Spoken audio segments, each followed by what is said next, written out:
hadde moro. Opp og stå. Nei, men så blir det sol ute, sol inne, sol i hjertet, sol i sinn.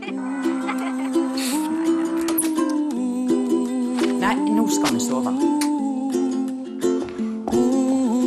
11. Tallet er 11.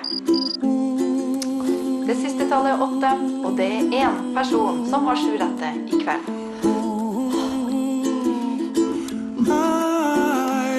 I see trees of Greenland, red roses too.